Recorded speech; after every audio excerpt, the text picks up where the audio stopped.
Introducing Oakley Meta Vanguard, the new performance AI glasses designed for athletes. With hands-free capture on an action-ready ultra-wide camera, powerful open-ear speakers, and built-in Meta AI that syncs with your Garmin devices for real-time insights while you train. Take your performance to the next level with Oakley Meta Vanguard. Athletic intelligence is here.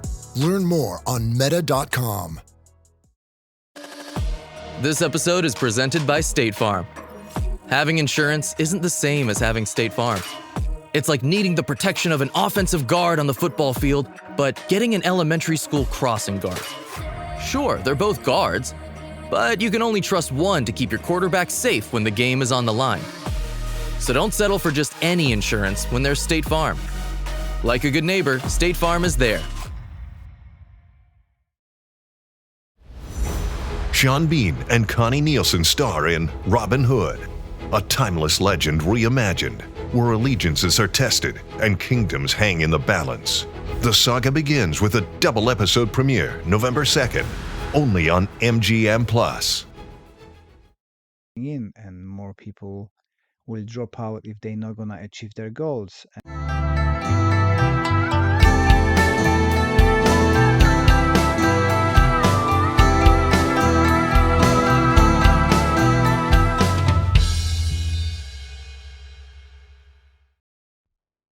Hello guys, welcome to another episode of Anxious Black Belt, podcast that focuses on karate, mental health, and everything in between. Today's episode is based on a podcast I listened other day about a BJJ. And let's start with some karate comparison to what's happening in BJJ. It is a big circle of life. It happens every time the new martial arts pop out. It happened to karate, it's happened to jiu-jitsu, it's happened to wrestling, it's happened to everything else. When karate emerged, I'm going to refer here to Kyokushin because that's kind of most familiar thing to me, but it same applies to Shotokan and other groups as well. So when Kyokushin arrived, they've been a strong focus on a quality, on a functionality of the art. Oyama was building his reputation, so he was creating fighters. Those fighters were going out there, spreading their message, taking the strongest specimens, bringing them into, attracting them to the Kyokushin team, and they've been keeping that level up, enforcing and checking on every black belt to do the best of their abilities, to be tough, to not give grades away, and be a high level competitor. To achieve the black belt, the standards were really, really high. It was very tough, and it was a elimination process. Only the fittest survived. That went through the years. Kyokushin got very popular. Make gifting easy with Benson and Clegg. Handcrafted cufflinks, luxury accessories, and a proper British style. Trusted since the 1930s by royalty. Get 15% off with code KARATE15, exclusively for Anxious Black Belt podcast listeners. Shop now at bensonandclegg.com. And then there was opportunity to start making money. And more money you want to make, you have to make the art more accessible to everybody. Any more people coming in, the more people coming in, the harder it is to keep the level high. You've got no control over hundreds of people, what they're doing, thousands of people, millions of people training. Everybody is doing karate and they want to progress.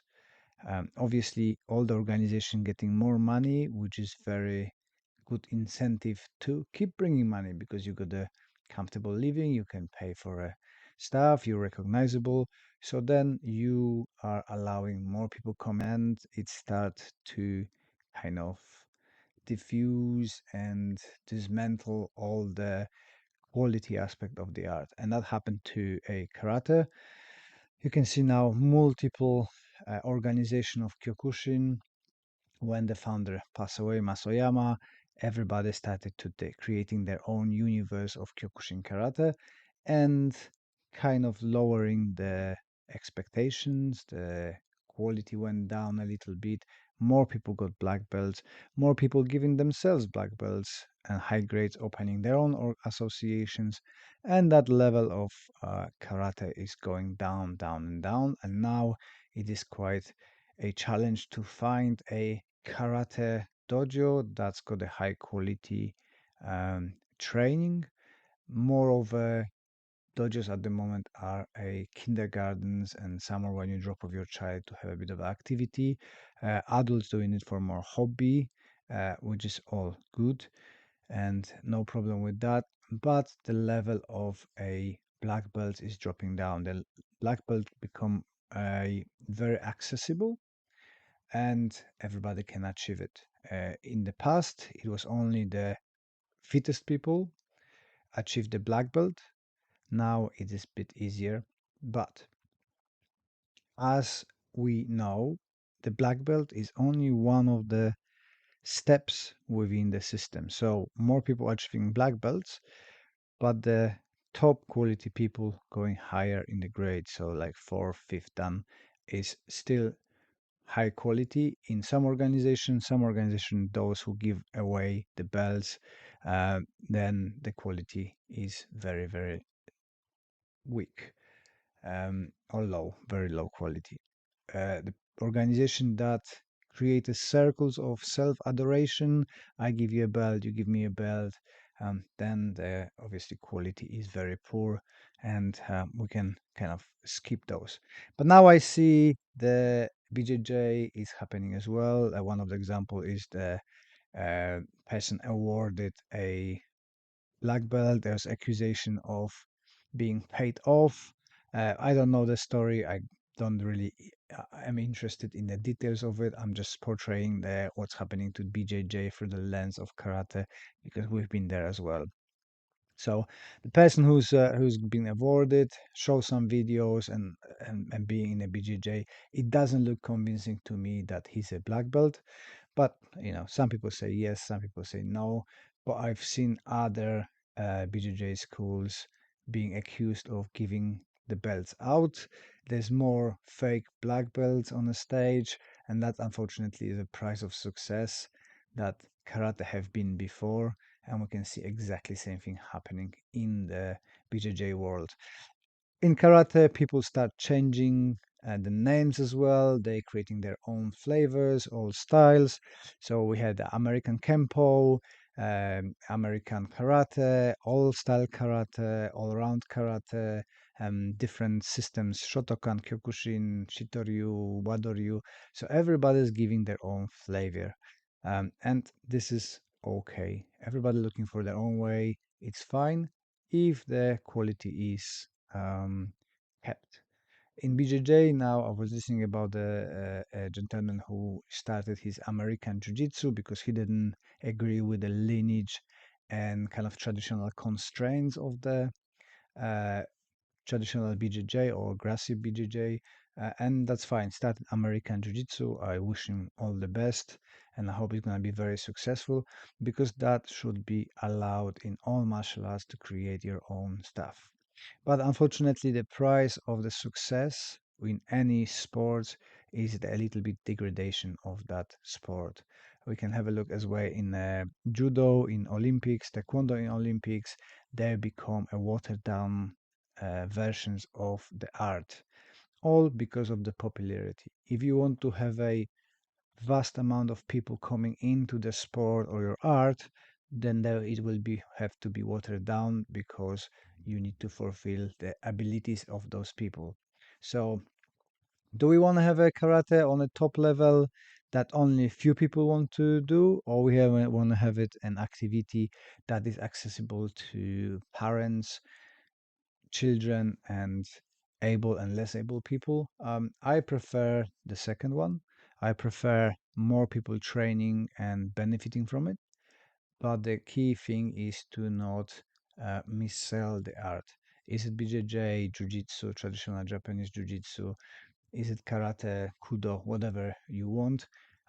Do not missell it that it is on a top athletes level. If you want to focus on that side, great.